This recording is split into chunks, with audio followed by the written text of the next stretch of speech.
Can you imagine being born within the last 10 years? How different would your life be? How many more influences would you be exposed to?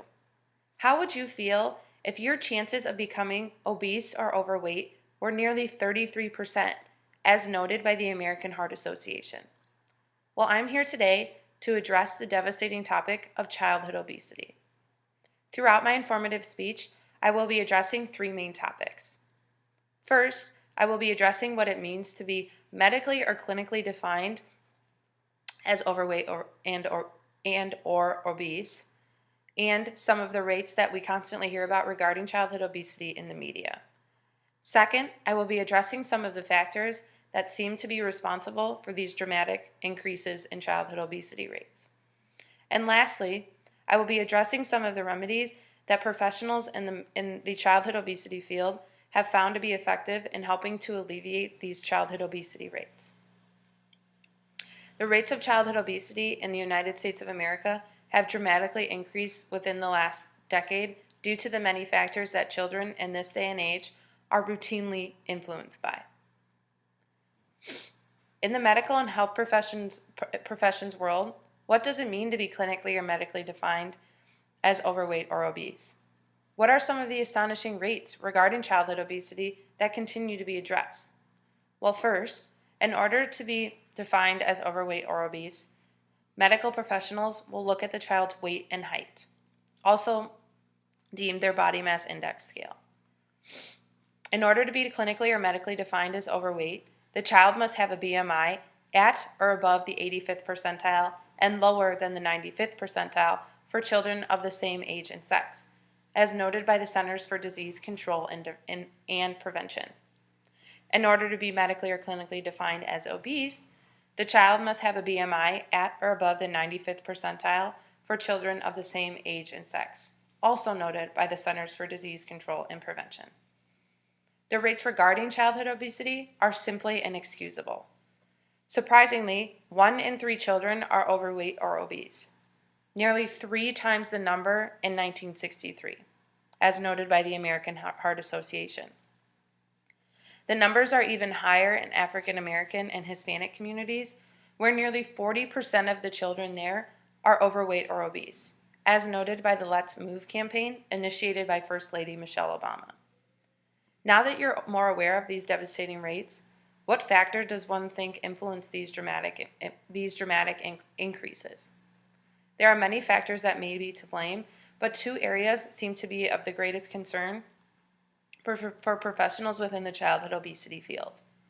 Societal and environmental factors seem to be some of the most prevalent factors when speaking about childhood obesity. As many Americans are forced to work from sunrise to sunset because of our demanding economy, the children of these parents are forced to obtain their food away from home, as noted by the study completed by the Office of the Assistant Secretary for Planning and Evaluation in 2005. These meals then result in children consuming meals most likely from fast food establishments that include saturated and trans fat and increasingly large portion sizes, as noted by the Ebeling, Pollock, and Ludwig study titled Childhood Obesity, Public Health Crisis, Common Sense Cure. The second influence that has increased its prominence even more within the last decade has been technology and the time that children spend interacting with it, including computer usage, video gaming, and television viewing. Today, children in the USA spend 75% of their waking hours being inactive, as noted again by Ebeling, Pollock, and Ludwig in their study. As a result, children no longer accumulate a minimum of 60 minutes of moderate to vigorous physical activity a day, as noted by Susan Oki in her book, Fed Up: Winning the War Against Childhood Obesity. The dramatic increase in childhood obesity rates do not have to last forever. Scientifically proven remedies have surfaced that may help to alleviate some of the aspects of the childhood obesity epidemic. As the Mayo Clinic noted, one of the best strategies to reduce childhood obesity is to improve the diet and exercise habits of the entire family, not just the child, resulting in good role models for all of those inhabiting the house. Government officials also, including First Lady Michelle Obama, have really recognized the need for action against childhood obesity. The Let's Move campaign, as mentioned before, founded by the First Lady, gives parents helpful information and fosters environments that support healthy choices. In addition, common sense tactics that may help to reduce these rates of childhood obesity would be increase in exercise time and decrease in caloric intake. If these remedies are accurately implemented, the American public may see a far brighter future for our children. Today, I was able to explain what childhood obesity is, medically or clinically defined as, and the astonishing statistics that we continue to hear about.